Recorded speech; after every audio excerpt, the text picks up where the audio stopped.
Good day. There's a couple concepts that I've been flowing with lately, and it's been stimulated by a lot of the words that you say. One of them is the whole of who we have become. Say it again. The whole of who we have become. And we could even say that better. Who you are, total self, blended you. Another one of the phrases that you say, which tickled me in a new way recently, was get ready for what's already ready for you. Well, see, we appreciate so much you bringing that right here, right now, because that's just what we were talking about. That vortex is ready for you. Are you ready for it? And if you are, it's seeping in meaningful ways into your experience. And then I want to read something else that you said, because you were talking about the path of least resistance. And notice, we're not saying path of no resistance. We're saying the path of least resistance. And that's a good enough path. A beautiful path. And in it you said, the path of least resistance means the path that will get you the most of what you want with the greatest of ease. That path that you are less likely to get in your own way with. Yeah, it's the most accessible path. And if you miss it, no matter, because it's there again and again and again and again, because your inner being always knows where you stand in relationship to what's in your vibrational reality. And that guidance system never turns off. And in our conversations that we've had over the years, you've shown me my work, and my work is alignment. Getting in that pocket of alignment. We can say that a little better, and we're certain we've said something like that to you before, but we can say it a little better now. Your work is to be here, to evaluate, to consider, to decide, to launch the rocket. That's all your work. To feel the onness or the offness, to decide that you want to feel the alignment, to deliberately move in the direction of what feels good, to receive the manifestation of it. So that's all part of your work. But the emphasis, the part of all of that that will yield you the most satisfaction and the most results, is care about how you feel and gravitate toward that resonant feeling of alignment. Let's just spell it out why. Your inner being is there, is you, is focused upon all that you've become relentlessly, and the law of attraction is responding to that powerful position on your behalf. That's the energy that creates worlds. Why would you fiddle around doing anything less than finding resonance with that point of attraction? Why would you defend some point of attraction just because something happened and it's true? It's true, it happened. So you rationalize and justify and defend it because it happened, even though it's not something that you ever want to happen again. You still defend it and explain it and get other people to understand that that happened when your inner being is doing nothing of the kind. So you have to give up a lot of needing to be right for a lot of wanting to feel good. That is the number one piece of advice I try to live most by. Yeah. Is because I'm also at an interesting place where knowledge seems to be an excuse sometimes to get out of the vortex when you justify positions. Knowledge of what? Knowledge of something that you've decided is true. True, yeah. And so even though it's not something that you want to add to or be part of or attract, and we want to take a minute and tell you why that is. When you feel less than alignment, when you feel negative emotion at so many levels of your being, you know something's jacked up. There's something really, really off here. And so you feel like defending the offness of it because it happened. It's like I need to explain to somebody that it happened. And so then you sort of Esther's finding the words, you sort of double down on it to keep defending it because you don't want to be wrong. It really did happen, and somebody really should call somebody, and somebody really should do something about it. Somebody really should do something about this thing that I don't want. And your inner being's off enjoying the fruits of all of the other things that you've asked for while you're trying to defend this offness. Isn't that interesting? You said in your words, there's only two types of people, those in the vortex and those not in the vortex. And everyone is both of those types all day, every day.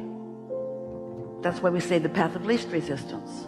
Sometimes you're less resistance than others, but you're never so right that everybody else should agree with you. You're only so right that you agree with your inner being, because the rightness is what you've carved out and what your inner being understands as your evolution.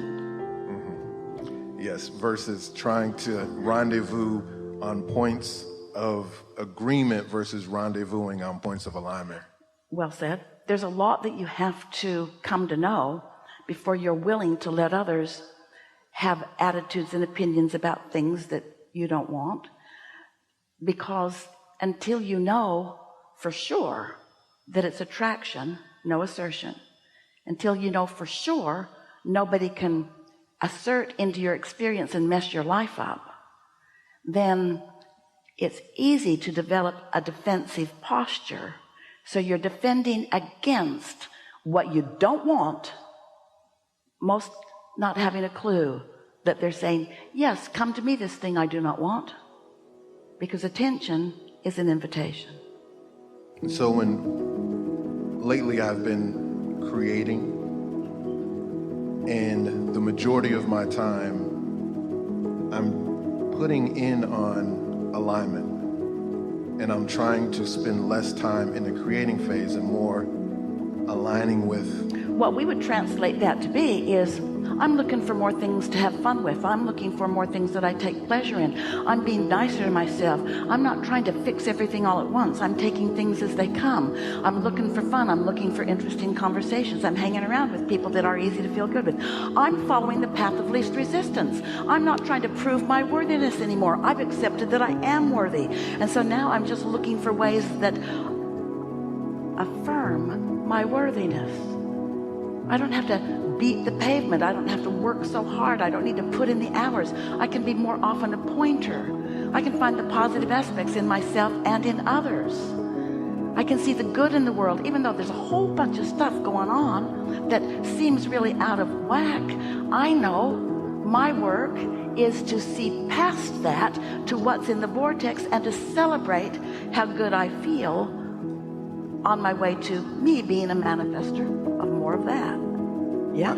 I love our dance. This is such a beautiful dance because we're having a conversation with your words in my mind. It's amazing. These are your words. Exactly. I love it, right? You express everything in my life like I'm not doing as much more for the transactional output, and I'm living a level of abundance. You already did the transactional step one output work in step one. You did it, Source did it, Law of Attraction's doing it. So that part of it is done. Now what? Line up with it, which means chill. This story of how I've translated things that I've put in my vortex guides me through my day, and it's still some of my ambitions, but it appears that I'm just in love in the playing, enjoying, aligning, meditating, running, having fun, journaling, having conversations with the likes of you and all of non-physical through my own process. And those ambitions seem to continue to extend, not necessarily beyond my grasp, but I'm having so much fun in what I'm doing. Is it like when I met my wife and I didn't ask for it to come how it came and it just swept in and it was what it was? Will those other ideas, like being a facilitator of clarity for businesses, being the powerful teacher, which I know I am, can I rest assured I know I can? Absolutely, because it's already putting itself together. In the same way that coming together with your wife, it put itself together. It didn't take effort. It didn't take strategy. You didn't have to be sneaky. I didn't have to create an avatar or a profile. It put itself together. And when you said, what do you think it is that you're wanting to be in love with? What is that in love? In love with what? Just the satisfaction of the unfolding moments of life, just to be human, be present in this physical body. But in love with what? Me. It's literal. In love. I wrote a poem about this exact thing. Love is like a place. And once you get in there with me, oh my gosh. In love, it's the only place your inner being ever is. When you are in love, it means you are in alignment.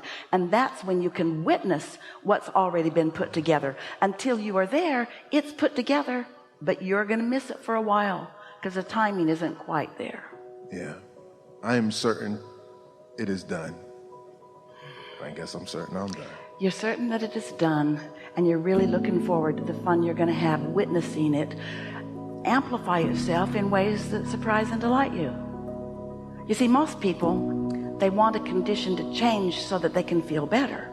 You want to feel better, understanding that all conditions will congeal in what?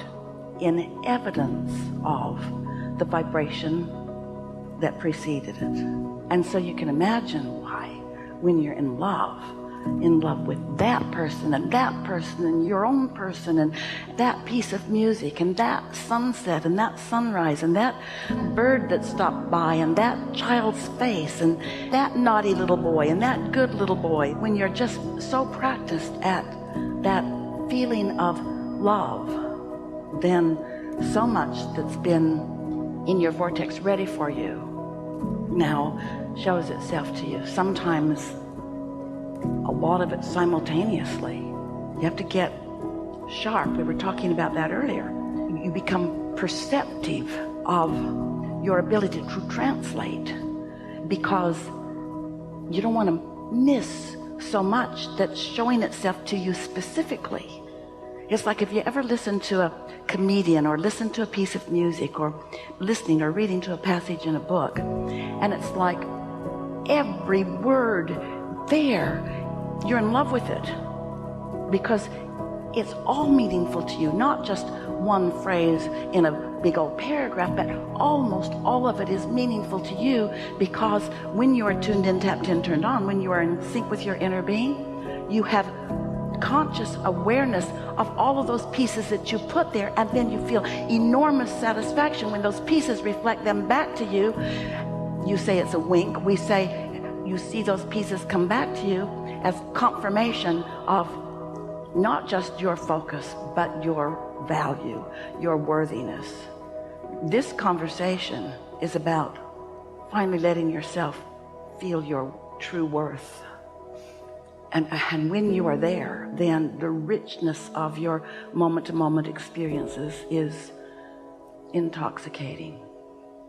And most who are observing you, they can't begin to know the depths of the satisfaction that you're feeling in those moments. But the energy that you exude and every object of attention that receives your gaze when you are in love like that is a changed object of attention. Like he was saying. Like he said. Yeah. Yeah. Thank you. Good? Really good. Really good. So